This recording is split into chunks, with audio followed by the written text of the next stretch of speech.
Week 4 is about to be underway with the 2021 NFL season. I'm sure I'm probably not the first to say this, but it feels kind of weird that it's already week 4. It feels like not that long ago we were just getting started with the NFL season, but we're on to week 4 already. We've got a matchup between some big cats between the Jaguars and the Bengals, although I guess technically the Panthers are probably the big cats of the NFL right now. But either way, we've got some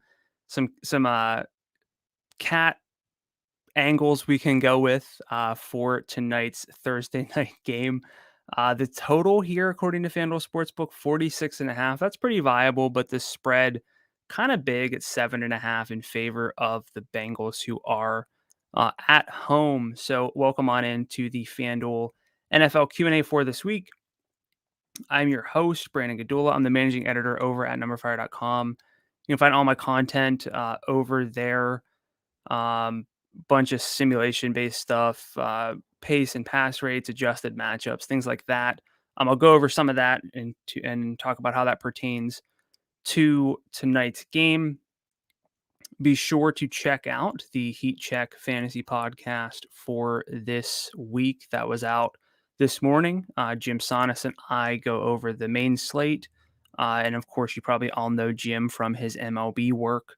He'll be coming on at 4:30 for those MLB questions. You will want to wait for those MLB questions because you do not want me to answer those. But if you have NFL questions for tonight or for the weekend, but more specifically tonight, get those in. Hit up the comments section on YouTube, Facebook, Twitter, or Twitch. If you have single game slate questions for tonight, I see some rolling in. Keep them coming, and I'll get to those in just a second. But I want to kind of go over the sort of overview of how I'm viewing this game. Again, 46.5 point total, pretty strong for a Thursday night game, but that big spread is something that we have to watch out for. So I'm going to run over to Number Fire's games and lineups page here. The 46 point total, but with the spread, kind of gives us an expectation of about 27-20, that kind of game. Now, my simulations have the under as a pretty solid bet. So if you're playing the angle of the under for your single game slates, that's going to change things. We're going to have fewer touchdowns. It's going to put more of an emphasis on yardage, which is one thing that you should think about. Always telling yourself some sort of story for how you anticipate this game going. Now, obviously, the default for most people is going to be that the Bengals play from ahead, that the Bengals win. Number Fire has them about 71% likely to go to 3-1 on the season, pushing the Jaguars to 0-4. But we have minimal winds here at 4 miles per hour. That's not anything to be concerned about in terms of how that will affect passing. Usually it's about 15 miles an hour, where we should even start to consider bumping off there. No precipitation, pretty solid temperature at 70 degrees. So pretty nice overall game environment for a Thursday night game. I'm going to jump over to my spreadsheets here. I have my sims up, but I'm going to start with the matchups here. See more and more questions rolling in, so keep those coming, and I'm about to get to those. I just like to break down some of the matchups here and some things like pace and pass rate really set the stage for my expectations, and that'll help me answer the questions a little bit more fully. I want to start off by looking at passing, rushing, receiving efficiency based on defenses. We can see here that Cincinnati's defense rates 7th across the board in some key metrics against quarterbacks, 7th in passing net expected points per drop back allowed to quarterbacks. That's Number Fire's expected points model. They're also allowing a 42% success rate to quarterbacks. It's also 7th. And then in terms of adjusted fantasy points per drop back, which is just not on a team basis, but on a player level basis, 7th as well. So tougher matchup here for Trevor Lawrence and the Jaguars in terms of passing. And the inverse is true for Joe Burrow against the Jaguars defense. Basically a bottom level defense right now for the Jaguars through 3 games. Kind of a similar thing here with the run defenses. Cincinnati rating out really well against the run thus far. Jacksonville kind of middling with their run defense. And then speaking of middling, all of these different units basically kind of right between like 7th and 17th here in terms of adjusted fantasy points per target allowed to different positions. And then one thing that I'm really looking at for tonight's game is kind of play volume. We've seen Cincinnati slow things down. They're 23rd in pace whenever their pre-snap win probability was between 20 and 80%. It's basically ruling out garbage time. Jacksonville playing faster whenever their games have not been garbage time, which isn't always the case for them.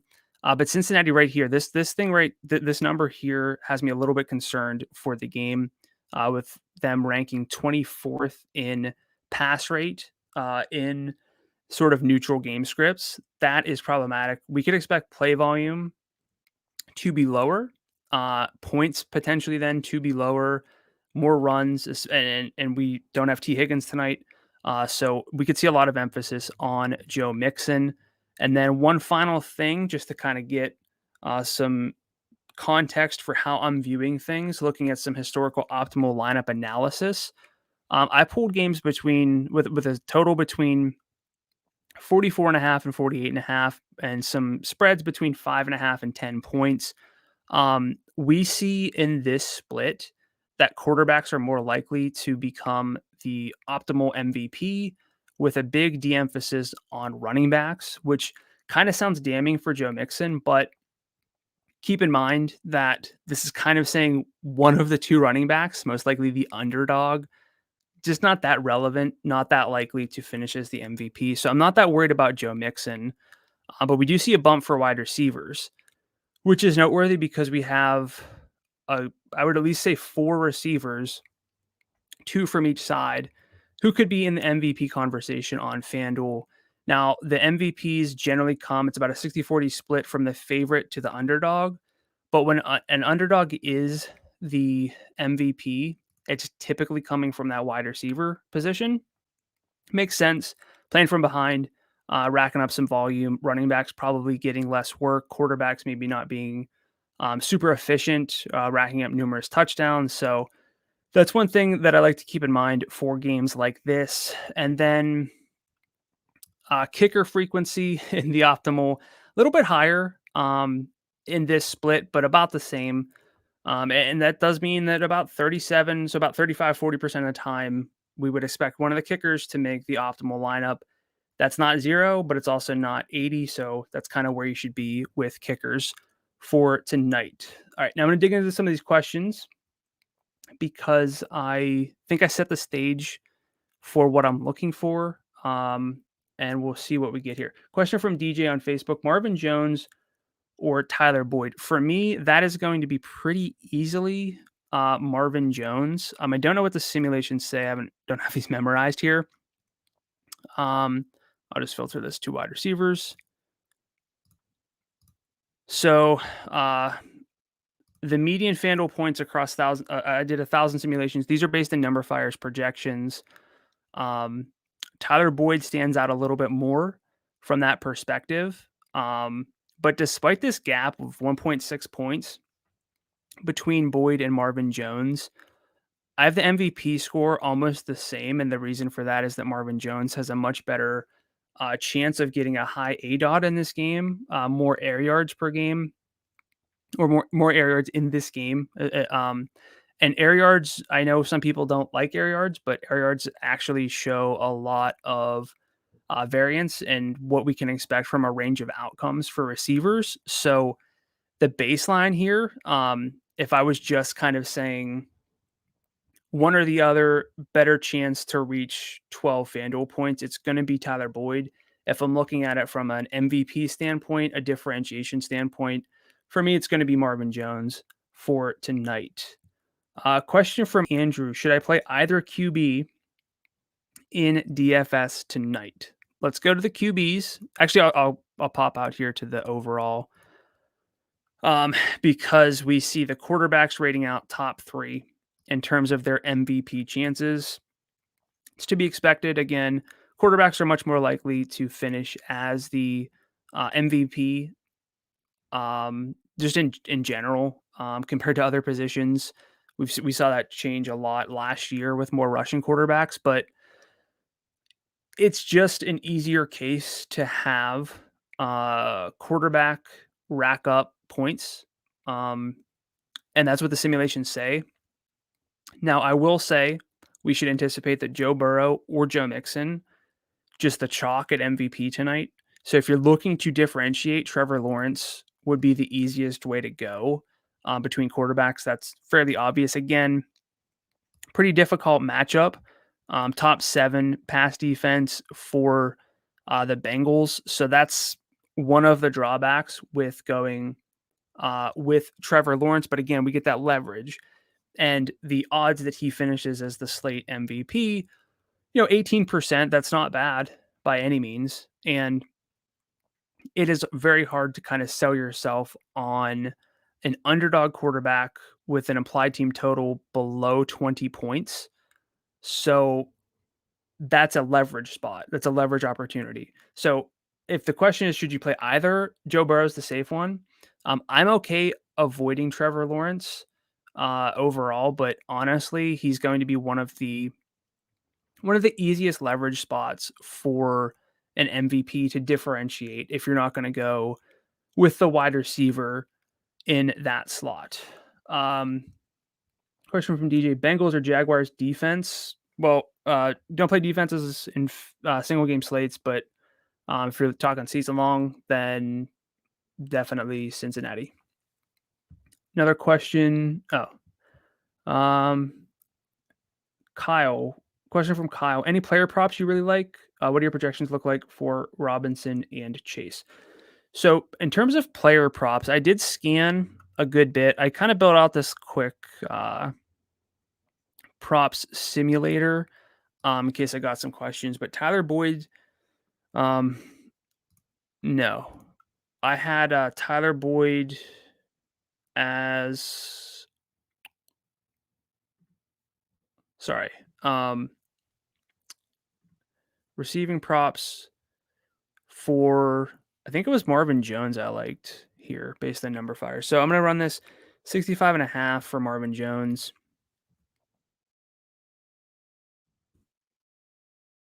For Marv. So actually not a whole lot of value there. I would say actually Trevor Lawrence to go over, I think his touchdown prop is 1.5. And then he was sorry, I'm not just digging into this. I don't look at player props too much until closer to kickoff. So I'm kind of more in that DFS mindset, but I'll run this quickly. Trevor Lawrence, 1.5, and then the over being plus 124. So let me see what we get here. I'll just type this in. Passing touchdowns of 1.5, and then I think it was the over that looked pretty good. Yeah, so the over's looking pretty good for him with his baseline, especially at those odds being plus 124. So that's one of the ones that stood out to me in terms of player props. So I would honestly just check out Number Fire. We've got uh, tons of projections, player level stuff. Go through there and see where you can kind of make things work. But I do remember that Lawrence's touchdown prop. I know it seems kind of strange not to love him for DFS, but like the over, it's just mostly there with the odds for him. And then as far as Robinson and Chase go, it's very easy to love Jamar Chase as that sort of high leverage wide receiver in what should be positive script. I know that they're favorites, but you want efficiency from your passing offenses, and that's why you should prefer, in general, favored wide receivers because they're going to move the ball better. They're going to have more touchdown chances. James Robinson, though, not someone I think will build into my player pool just because he is a road underdog running back in a kind of tough matchup. Now we could see them lean on him to kind of protect Trevor Lawrence, but honestly, his path to leading this slate in fantasy points seems pretty narrow. He's going to need probably multiple touchdowns with minimal touchdowns elsewhere. Um, just because the matchup isn't like lending itself to a lot of yardage upside. So Robinson, I think, while he would be kind of sneaky as an MVP, I think he's closer to being a full fade for me. I just hope that he doesn't find the end zone, and that the yardage is kind of stifled. And that, again, I'm playing this one where the Bengals are playing out ahead. I know that's the chalky way to go, but it's kind of hard to sell myself on a narrative where Jacksonville's playing from ahead and just kind of leaning on James Robinson for tonight. Question from Austin: full PPR Marvin Jones or Chuba Hubbard flex position? I mean, I love Marv, but Hubbard played about 56% of the snaps, if memory serves, had a really good role.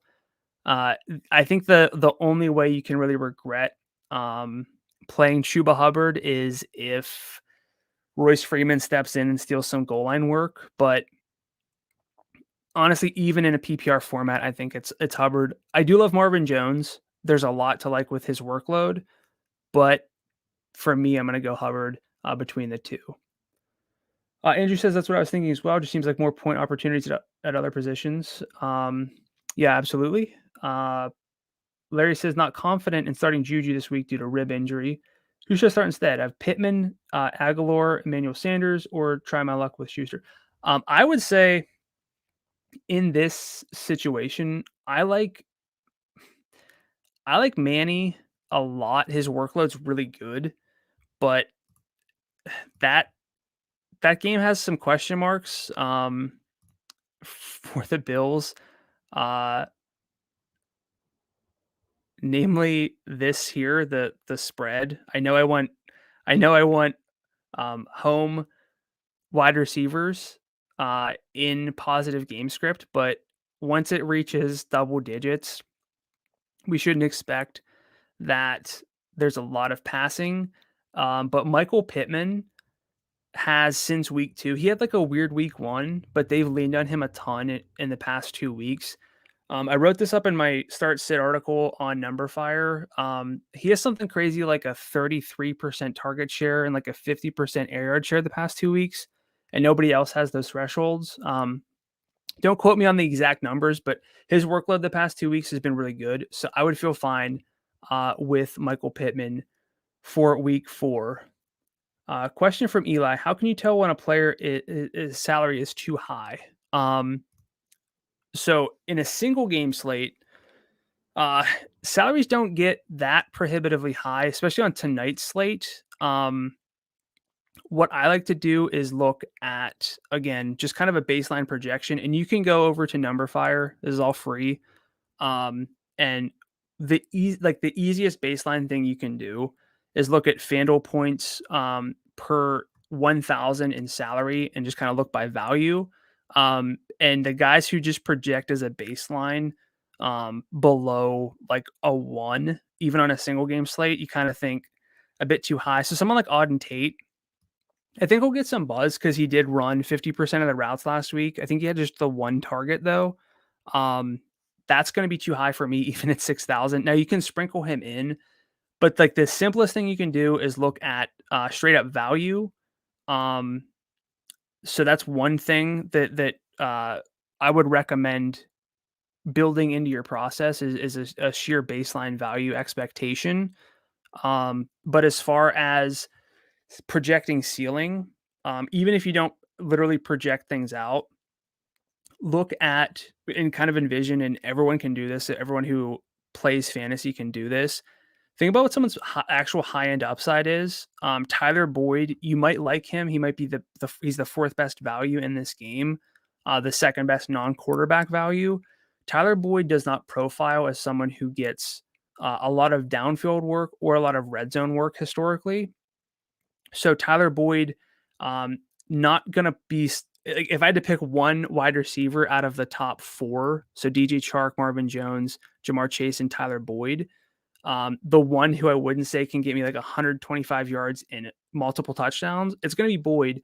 And from that angle, it's not really worth the 10,000 as much as DJ Chark at 10.5 has a much higher ADOT historically. That path to bigger upside. So one thing is value, and one is the other is kind of going through and looking at the high end upside of what a player can do, and try to go from there and see if you think that it's worth if basically the salary can burn you for what the salary is. Question from Pickle Rick at the flex: Marvin Jones or Hollywood Brown? No PPR. That's a pretty tight one. I was in on Hollywood last week. All the drops kind of burned me. I wouldn't mind just sticking with Marvin Jones though. In this game, he's got a really good role, lots of downfield work. Not the biggest in on that Baltimore game for this week, so I would be okay with Marvin Jones. But that's kind of a coin flip, and that's one that's close enough where I'd say if you have a strong preference, probably can't go wrong. But I would go with Marvin Jones for tonight. Question from Salvatore: Are you interested in the FanDuel Millie bonus play? Yeah, always. Anything that I would say one of the biggest things that you can do, kind of in terms of uh, what you're looking for from like a long term profitability standpoint, is like play things like our listener league. There's no rake. Anything that you can kind of get leverage on, just anything works out. Anything that you can do just to kind of bump things up, like take advantage of that. I think it's one thing that I kind of can overlook too, long term. So I think I'm caught up here with questions. I'm gonna go back over to my simulations and just kind of look once more at the numbers here. One play I don't really like is Laviska Shenault, even at 8,500. He's got a really low ADOT. I think it's below 5 for this season. That's not something that I really want to have exposure to in a single game slate. Again, going back to that question about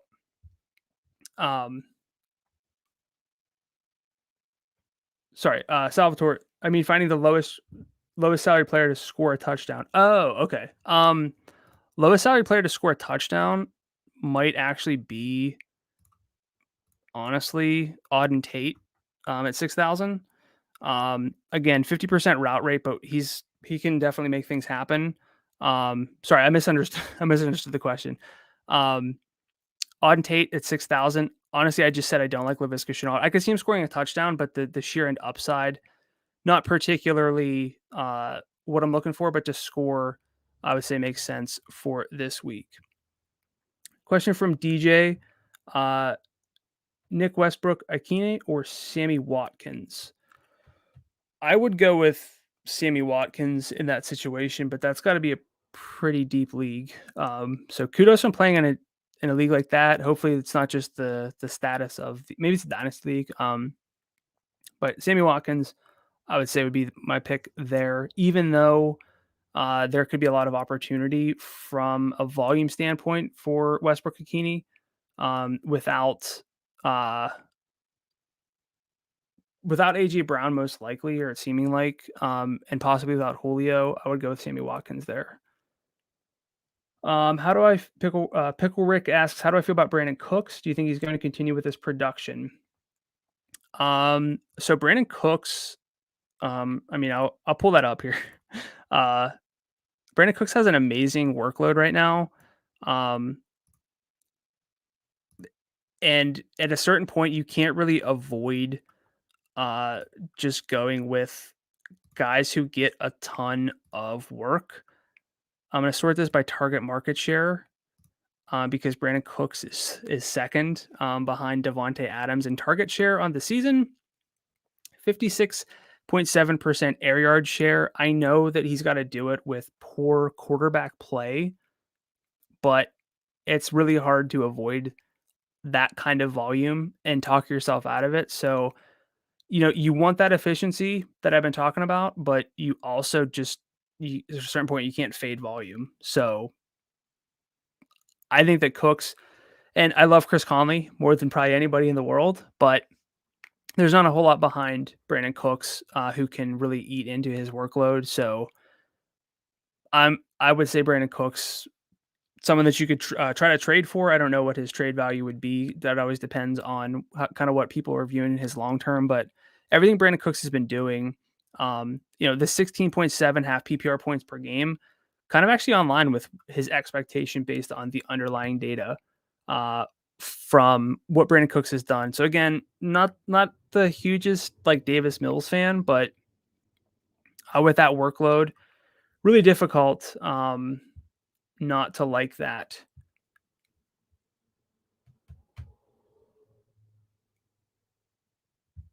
All right. So I think I'm all caught up here. Gonna dig back in once more to the Sims just to make sure I'm not overlooking anybody. I would say some plays that I would kind of rule out as MVPs from a lack of high-end upside would be Tyler Boyd, Laviska Shenault, and James Robinson for tonight. I'm probably not going to put Trevor Lawrence there. But I would probably say that Joe Mixon is the best bet, even though the Sims don't say that. I would say he's the best bet to be my most popular pick for MVP. And then Jamar Chase and Marvin Jones are going to be where I'm going secondarily for tonight. All right, I'm going to bring on Jim. We're going to transition over into the MLB portion of the show. And maybe Jim has a take here on. Whoa. Sorry, my camera's off. I didn't check this beforehand. Clearly, I'm very prepared. Professional broadcaster over here. Hello. So Salvatore is asking about the Sunday Million bonus play, which is for the main slate. So Salvatore, you want a low salary tight end because their salaries are lower than wide receivers, and there are more relevant super low salary tight ends. I think Dawson Knox won it last week. So Salvatore, Will Dissly, gonna win someone $100,000 on Sunday because Gerald Everett is on the COVID list right now. Will Dissly has run the second most routes for the Seahawks among tight ends. So Will Dissly, Salvatore, I think it's got to happen.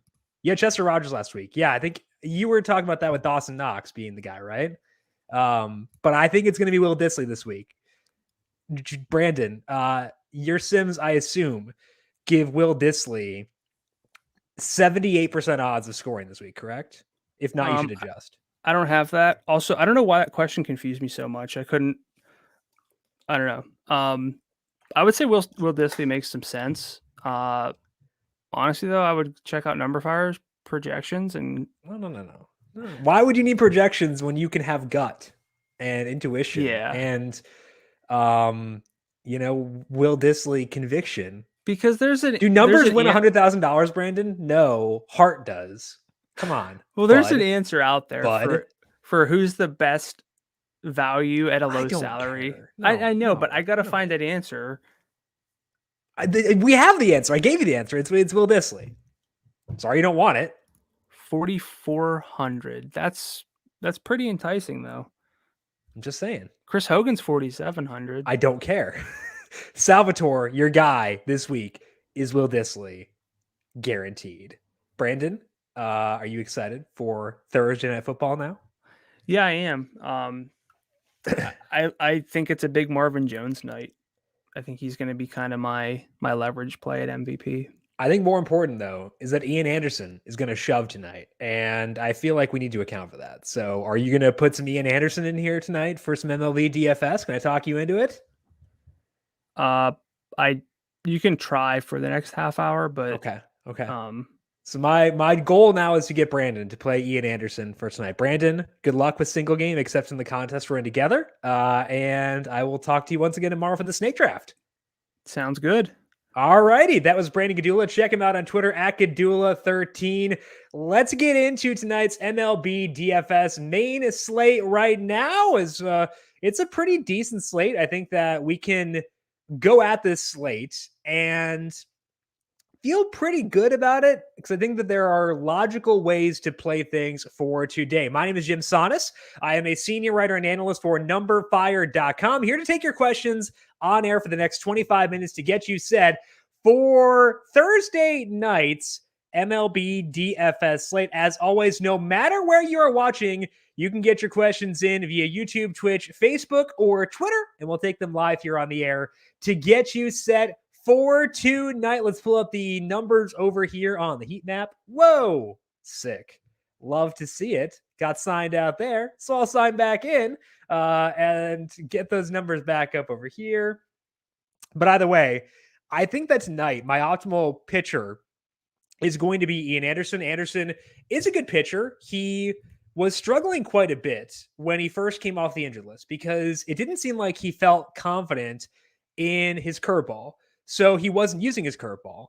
And the past 3 starts, Anderson's gone back to that pitch. And it's worked pretty well, as you can see here, with the past 3 starts for Ian Anderson. He has a 2.96 skill interactive ERA with a 35% strikeout rate, 35% hard hit rate. His pitch count is back up 99 and 97 pitches over those past 2 starts. And I feel good about it. Facing the Phillies, it's a game where the Braves can lock up the NL East. So I think that they're going to do pretty well here. I think Anderson is the optimal way. Other reason I like Anderson is because that salary is super low, $8,800. And that gives you a lot of flexibility to load up on the Los Angeles Dodgers, who I like a lot for today. So to me, Ian Anderson is the top pitcher for today. Let's get over here to some questions. A comment from DJ saying Matt Nagy has surrendered play calling duties to the Bears. So the Laser Show back in Chicago. I think that there was some beat writer speculation about that today where Nagy might give up play calling duties. So this is for the best. Poor Matt. It worked out well last year when they had Laser call some plays down the stretch. That was when Trubisky had his nice stretch. Granted, it was against some really, really, really bad defenses. But hey, we'll see if that can work and see if we can get something out of the Bears offense. I'd love to get David Montgomery going. I've got Justin Fields in a couple Superflex leagues, so would like the Bears offense to perk back up. And I'm pretty sure, DJ, I can't remember if you're a Jets or a Bears fan. I think you're a Cubs fan, but either way, we'll see if that can perk up the Bears offense. Kyle says, interested in using Pivetta tonight. Should I be talked out of that? Would like to load up on some bats. I looked into him, I'll say, Kyle. I did consider going to Pivetta because the matchup is good. It's a high motivation spot because the Red Sox trying to lock up that wild card spot. So those things grade out well. I don't mind the matchup against the Orioles. I couldn't quite get there from a length perspective. He had a short stint on the IL. And since coming back, Vetta's gone 79, 68, and 90 pitches. That's not super deep. And also, I feel like if the Red Sox are going to try to go all out and win this game, that could lead to a shorter leash for Pivetta leaning on the bullpen because it is a pretty high leverage spot. So that's my concern with Pivetta. I did look into him though, Kyle. I thought that he was at least interesting, and I'm not totally ruling him out. I'm not going to use him myself, but I wouldn't talk you out of using him if your process goes there. So you asked, should I be talked out of that? I would say no, not talked out of it. He's not a guy I'll use personally for the reasons discussed before, with the concerns around pitch count and the fact that they could just, yank him at the first sign of trouble. But he's at least a consideration, Kyle. So I'm not totally out there, and I did look into him earlier on.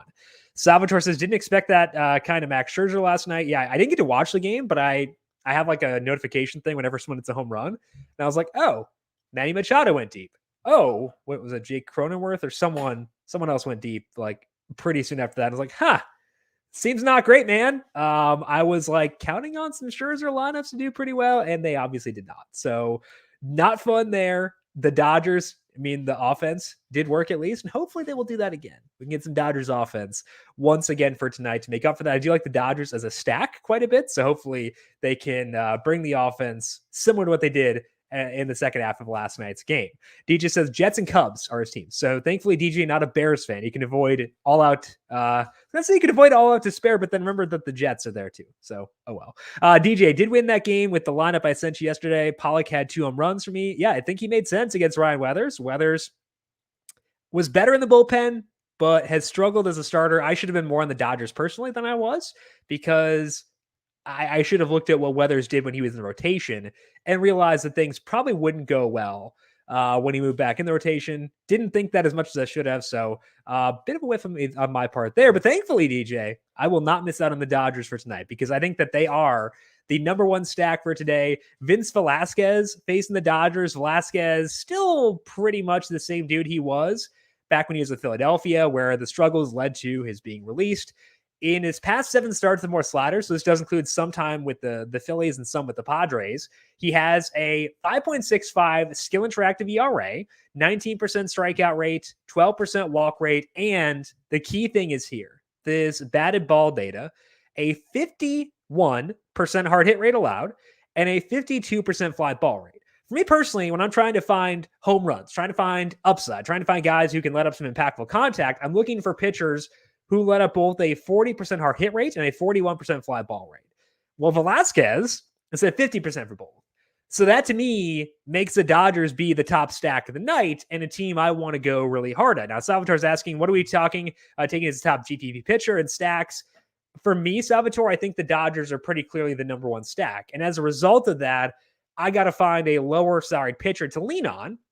And that does lead me to going with Anderson for today. Obviously, Anderson's probably not going to be like super contrarian. Like, we're not going to catch people sleeping there. We're not going to catch people sleeping on the Dodgers. But I think in situations like this, where we are later in the year and we don't have a lot of options we can trust across the board, I'm okay being a bit more chalky and avoiding the quote unquote bad plays, because there will be people who use players who are bad plays because of their situations. So to me, I am okay being a bit more chalky this time of year, using the popular plays, because I just think that there are fewer good plays to be had.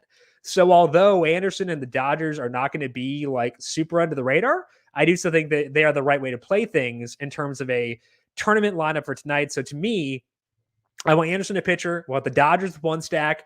For the second stack, I can go either Mets or Red Sox. I know the Red Sox are very high salaried, so maybe tough to get them in there and get like Muncy, get Betts, et cetera, et cetera. So I'm okay not getting the Red Sox, but I do think the Mets a good alternative in terms of stacking for today.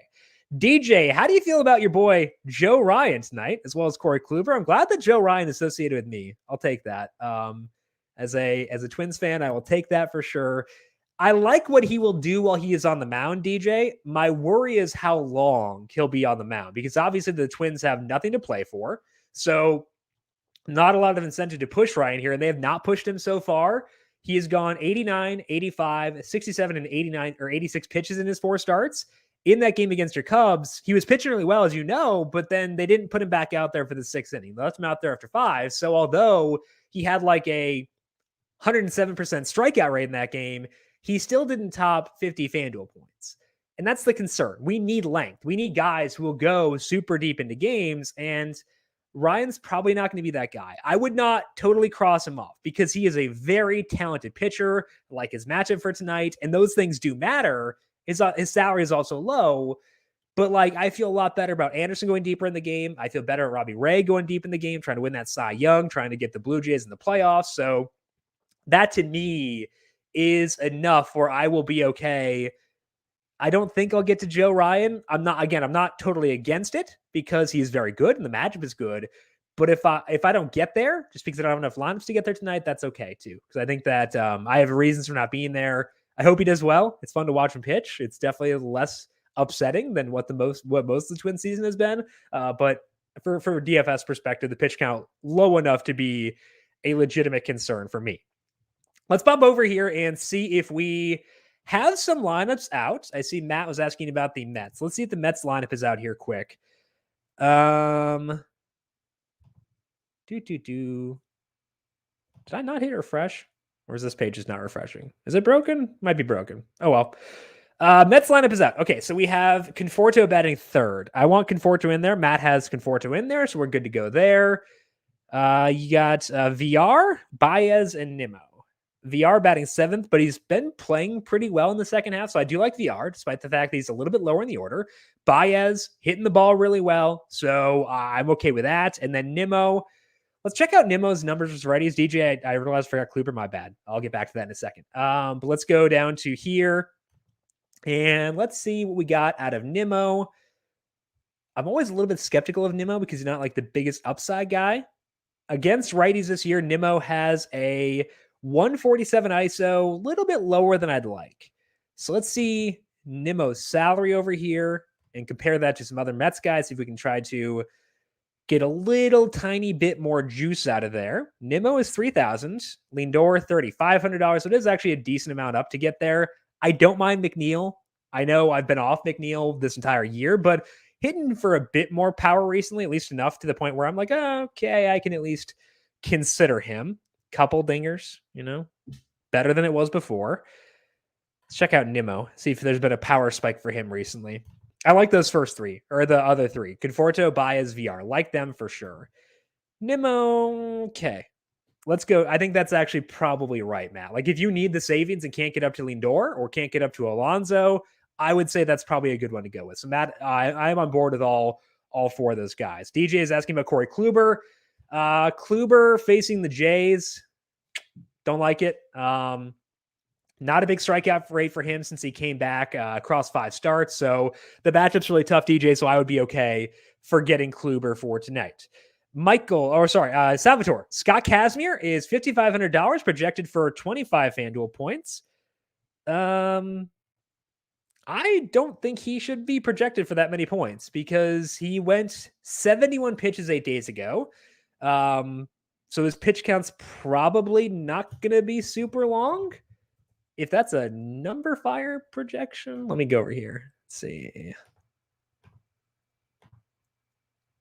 So I think that we might want to lower the pitch count, and I can message them and see. Yeah, 25 FanDuel points. Huh. Okay. I'll probably message them and see if we can lower the pitch count on Scott Kazmir because I think that's a little too high for me, for my tastes. Just because I don't know how long he'll go. Again, 71 pitches in most recent outing. That was 8 days ago. So he did in the minors. See if there's any more length there. 6 innings. I guess he did go longer. Maybe I'm wrong. Maybe he's going to go longer than I think he will. I think there's a lot of risk there. I'm not going to go there, Salvatore. I think that I need more points. 25 points is a pretty low number, even if it is at a super low salary. But I don't think he'll go that long, and I need more points. So no Scott Kazmir for me. Personally, if you want like a lower salary guy, I'd go Rich Hill. Hill is facing the Marlins. Good matchup there. He did go 97 last time out, despite the fact the Mets have been eliminated for a bit now. So I would go Rich Hill if you want like a lower salary guy who at least can get you probably 40 to 50 points. I think that Rich Hill could get in that range, whereas I don't think Kazmir can. Michael, do you like a Cleveland stack with Yu Chong, with Ramirez for value plus Reyes and Jose Ramirez? I would not object to a single player in that stack, Michael. I think they're all great. Like, actively like all of them. I think that's great. Let's see if I can refresh this here. Aha! Finally, can refresh. No lineup yet, but I would say all those guys are pretty solid. I am okay with Ahmed Rosario in that lineup for Cleveland. So check out the other salaries here for the Cleveland guys. I don't mind Miles Straw because he gets some steals. Not the worst power dude in the world either. But I would say, like, if we're just looking for salary savings, Ramirez is great. I do like Chong. I think Chong's like a focal point in terms of stacking this team. They don't have him in there. I think he should be in there. They're facing a lefty, though, so Chong should be playing tonight. So I would say, honestly, Michael, that might be the optimal Cleveland stack for tonight. So I like it quite a bit. Matt, asking about a Dodgers stack. Max Muncy, Trea Turner, AJ Pollock, Corey Seager. No objections, man. I think that actually... I really like the idea of getting all three of Muncy, Turner, and Seager in there, not because they're great. They are great. But because there's a lot of positional overlap there. I'm assuming Muncy's still at second base. Let me pull up the Dodgers here really quickly. Muncy, yeah, still at second base. So basically, the reason I like that is because Muncy and Turner are both second base eligible. Turner and Seager are both shortstop eligible. So if you're trying to differentiate within a Dodger stack, getting all three of those guys who have positional overlap is going to make your lineup a bit more different. So, Matt, I would actively say I want to seek out having those three guys together. Obviously, they're good players, but also because I don't think those three will be paired together super often. So I think that you should be actively seeking out ways to do that, whether it's what Matt did, putting Muncy at first base, or sticking one of them a catcher/utility. Because I do like Will Smith a lot. He's $3,300. I would love to get him in there as well if I can get there. I would say, but actively pairing those three guys together, specifically Seager, Turner, and Muncy, that's the way I'd want to play things for today.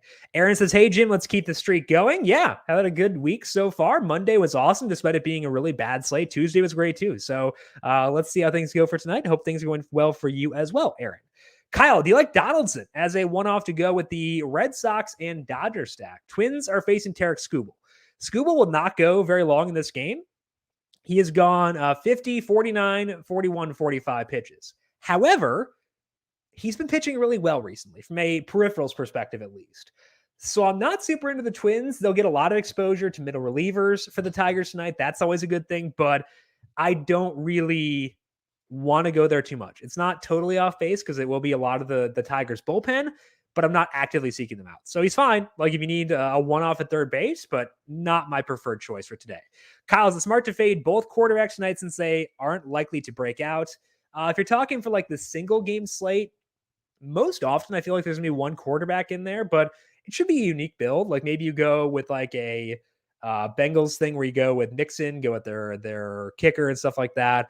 Brandon Gdula does have like the projection stuff, the simulation stuff up on numberfire.com. Check that out and see what he has there.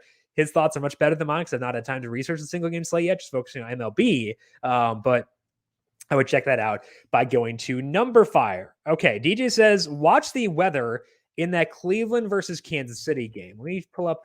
I didn't have the thing pull up on my tab over here. Let's go over here on the computer and check out what Kevin Roth said this morning. He says, yeah, some nasty thunderstorms this afternoon in Cleveland and Kansas City. Winding down throughout the evening. Best guess here is a late start and play. Need to monitor to confirm it's in playable shape. With patience, they should be able to play. So it sounds like he thinks they'll play, but it is at least checking back on that later. So again, Kevin Roth of RotoGrinders, Kevin Roth WX on Twitter. He does an update on the weather around 5:30 or so each day. I would check back what he says, but it's a good flag, DJ, to mention that we should check the weather on that one. Renee, any love for the Giants? Longoria, Bryant, and Slater. Giants are facing Madison Bumgarner. So yes, I think that they are rock solid. The one guy I'm not as into is Slater because he is risky in terms of leaving for a pinch hitter. So he may start and bat at a good spot in the order, but I worry about how long he'll be in that game once the lefty is no longer in there.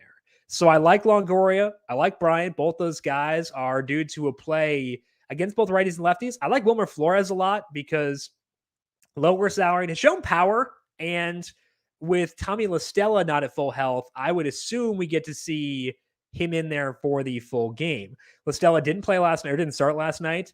So I feel like I feel good about Flores staying in for the entire game. So guys, I feel good about for today on the Giants would include Flores, Longoria. I feel good about Posey, feel good about Bryant. Let's check out Crawford and Yastrzemski because I listed out 4 guys there. So we're up to our 4 for the stack, but maybe you can't get to Bryant, can't get to salaries like that. Check out the numbers for the lefties in this Giants team who should be in there to start for today. Okay.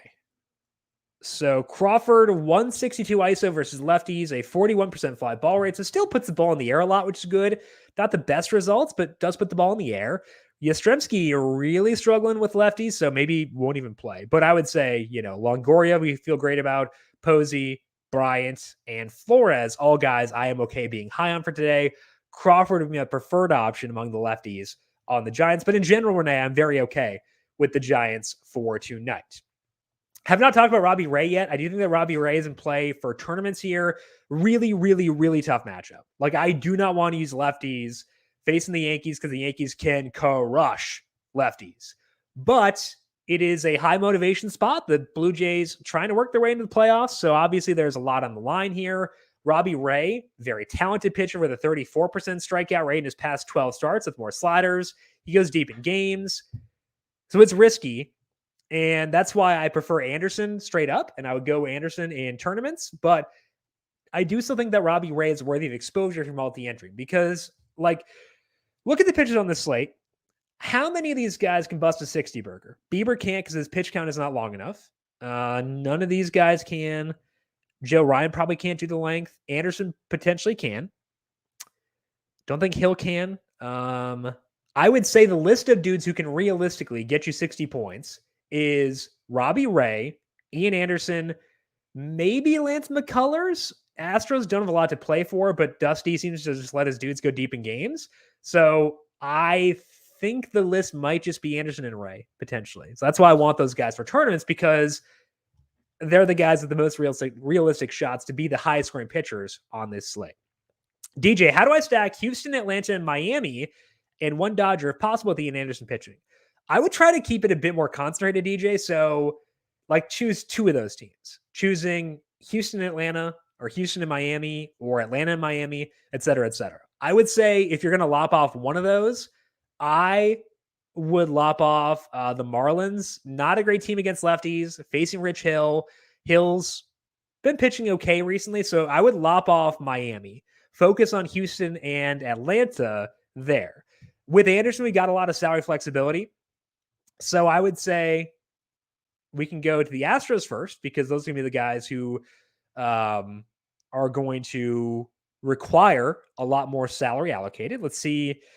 We have for the value plays in here, Jake Myers, the one value outfielder starting. So we'll probably get him in there. Yeah, just Jake Myers. So let's get him first. Give ourselves a lot of flexibility. Let's get Yuli, Correa, and then do we want to go with Altuve, Tucker, Alvarez, or Bregman? Let's go over here and check out the numbers versus lefties for Houston.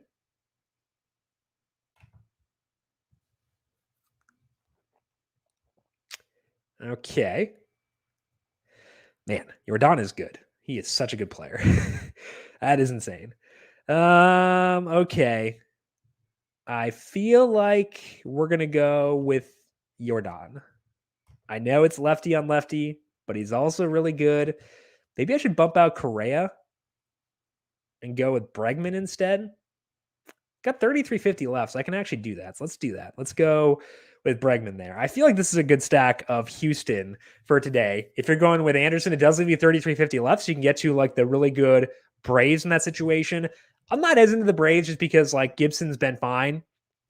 This is since he joined the Phillies. Low strikeout rate, but also a low fly ball rate. So Braves not super high on my list, but I would say this is a good stack to go with the Astros.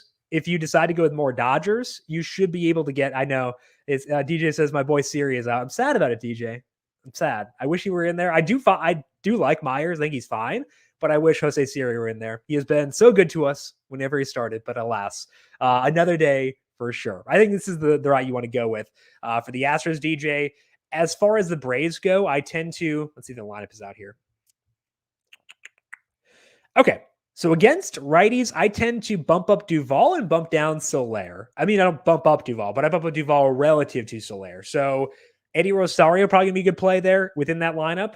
If we're going with this Astro stack, Albies good, Freeman good. I would say ranking them out, I would go salary considered Duvall, Rosario, Freeman, Albies. Probably the stack I'll be looking at there for today. And Salvatore says Freddie Freeman home run. So Salvatore is on your side there, DJ.